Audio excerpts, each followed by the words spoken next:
तो दोस्तों UP police की भर्ती आ चुकी है और फॉर्म भरने भी शुरू हो चुके हैं।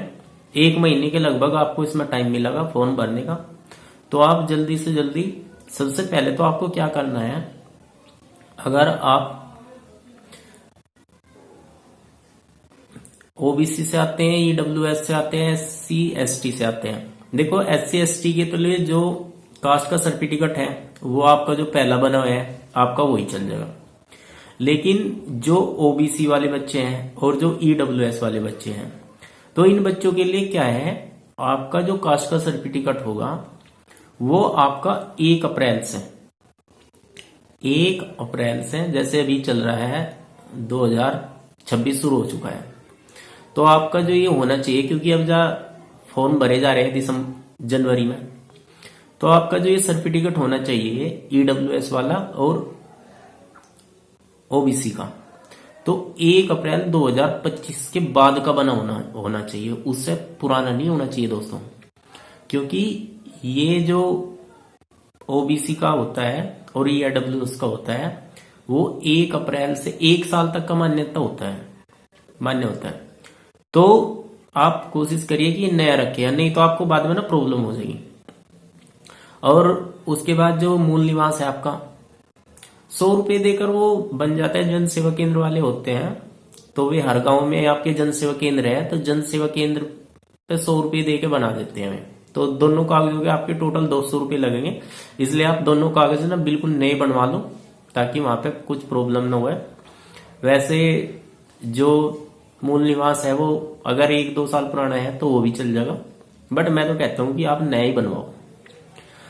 ये बनवाने के बाद आप जल्दी से अपना फॉर्म फिल कर दो और उसमें अपने नाम वगैरह की सारी स्पेलिंग वगैरह और अपनी डिटेल अच्छे से चेक कर लो। जब भी आप या तो खुद से फॉर्म भरोगे आप मोबाइल से, या आप साइबर कैफे पे जाके फॉर्म भरोगे, तो वहां पे एक बार खुद से जाके ना अच्छे से सारी डिटेल देख लो, आपका नाम, पापा का नाम, डेट ऑफ बर्थ और जो आपकी क्वालिफिकेशन है उसमें रोल नंबर वगैरह, ये सारे एक बार अच्छे से फॉर्म भरवाते टाइम ना अच्छे से मैच कर लो, नहीं तो आगे चल के ना प्रॉब्लम होती है फिर जब डॉक्यूमेंट्स वेरिफिकेशन होता है। बहुत से बच्चे ना लापरवाही कर देते हैं कि उस टाइम पे इन चीजों पे ध्यान नहीं देते, और फिर क्या होता है ना, वहां पे इतनी मेहनत करने के बाद जब उनका सिलेक्शन हो जाता है ना, तब वहां पे प्रॉब्लम तो फंस जाते हैं। तो मैं तो यही कहता हूँ, जब फॉर्म भरवा रहे हो आप उस टाइम पे आपको क्या चाहिए, उस टाइम पे आपको अच्छे से सब चीजें अपनी देख लेनी चाहिए। जो आपकी हाई स्कूल की टीसी और मार्कशीट है ना, उसमें जो डिटेल है वो सेम टू सेम आपको फॉर्म में फिल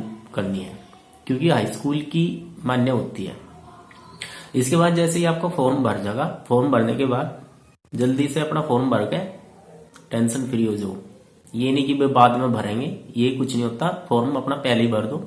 उसके बाद अपनी तैयारी में लग जाओ, और तैयारी में लग के मैं कह रहा 32,000 की वैकेंसी है, और इसमें ज्यादातर जो बच्चे हैं वे यूपी के बच्चे जाएंगे। अदर स्टेट के भी बच्चे फॉर्म भरते हैं, वे सामान्य कैटेगरी में काउंट होते हैं, बट यूपी के जो बच्चे हैं उनके ज्यादातर चांस हैं।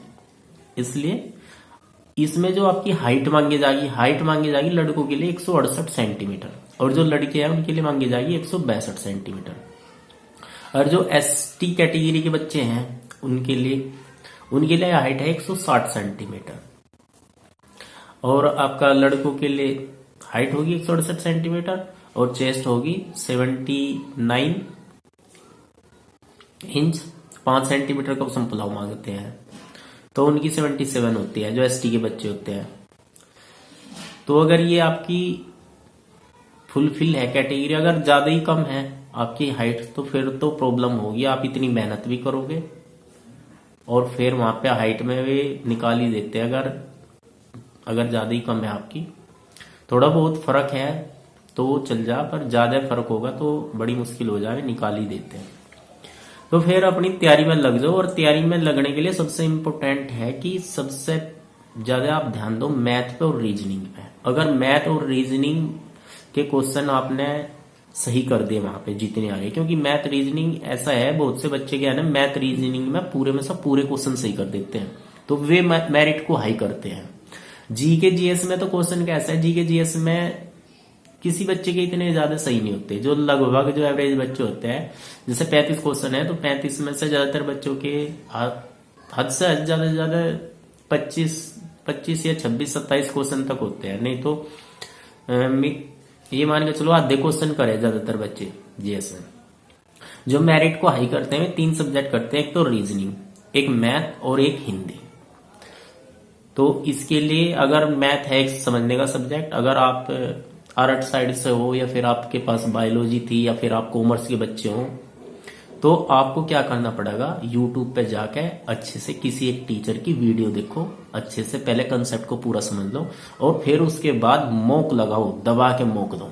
मॉक में ये फायदा होगा, मॉक से एक तो आपकी वहां पे क्या होता है ना, एग्जाम में ये होता है कि आपको क्वेश्चन आता तो है बट वहां पे टाइम की वजह से ना, टाइम इतना कम, क्योंकि स्पीड आपकी होती नहीं मैथ में और वहां पे लिमिटेड टाइम मिला है, तो जो क्वेश्चन आ रहा है ना वो भी आपका छूट जाता है मैथ में और ज्यादा टाइम ले जाता है, पेपर में ज्यादा टाइम लग जाए आपको, फिर आपको वहां पे प्रॉब्लम है। क्योंकि एक्चुअल एग्जाम में वहां से कम 15-20 मिनट तो वे जो एग्जाम और ऑफलाइन पेपर होता है तो उसमें 15-20 मिनट तो वे ही ले लें आपके स्कैनिंग वगैरह करने में, तो टाइम का बड़ा इश्यू रहता है। और टाइम मैनेजमेंट के लिए आपको क्या करना पड़ेगा, उसके लिए सबसे बढ़िया है मॉक टेस्ट लगाओ, ज्यादा से ज्यादा मॉक टेस्ट ऑफलाइन लगा लो या फिर ऑनलाइन लगा लो। ऑनलाइन भी आज के टाइम में बहुत से प्लेटफॉर्म है। मॉक टेस्ट से आपको पता लगा कि आपका कौन सा चैप्टर अच्छा है और कौन सा चैप्टर के क्वेश्चन आपके गलत हो रहे, तो मॉक टेस्ट लगाओ। अगर आपका पेपर अच्छे नंबर से पास हो गए तो फिर आप टेंशन फ्री हो जाओगे। अब मेहनत कर लो ज्यादा से ज्यादा, जितना टेस्ट में बढ़िया स्कोर होगा इतनी ज्यादा कॉन्फिडेंस रहेगा, आप आगे चल के रनिंग के लिए भी बढ़िया तैयारी करोगे। नहीं तो फिर मन में वही रहे कि पता नहीं नंबर आवेगा या नहीं आवेगा, यानी जब बॉर्डर पे लगे रहे बच्चे। तो पेपर अगर अच्छा है, पेपर में पूरी जी तोड़ मेहनत करो। और थोड़ा बहुत जिन बच्चों की है कि भाई कुछ बच्चों की तो ऐसे है कि रनिंग काफी अच्छी होती है, उन्हें पता है कि हम आराम से रनिंग कर लेंगे, और कुछ बच्चे ऐसे होते हैं कि भाई उन्हें रनिंग में थोड़ा प्रॉब्लम हो है, तो रनिंग के लिए अपना टाइम निकाल लो और थोड़ा थोड़ा अभी से ही प्रैक्टिस करनी शुरू कर दो। अगर आपको लगे कि हम पेपर तो पास कर लेंगे, थोड़ा रनिंग में हमें प्रॉब्लम होगी, तो 2 सबसे मेन इंपोर्टेंट चीज होती है, एक तो पेपर और एक आपकी रनिंग। सब बच्चे यहीं से बाहर उठते हैं। ये मान लो कि जितने फॉर्म भर रहे हैं 15, 20, 25 लाख जो भी फॉर्म भरा गया, इनमें ये मान लो कि आप वे 5 या 6 गुणे बच्चे लेंगे, बाकी सब पेपर में बाहर हो जाएंगे।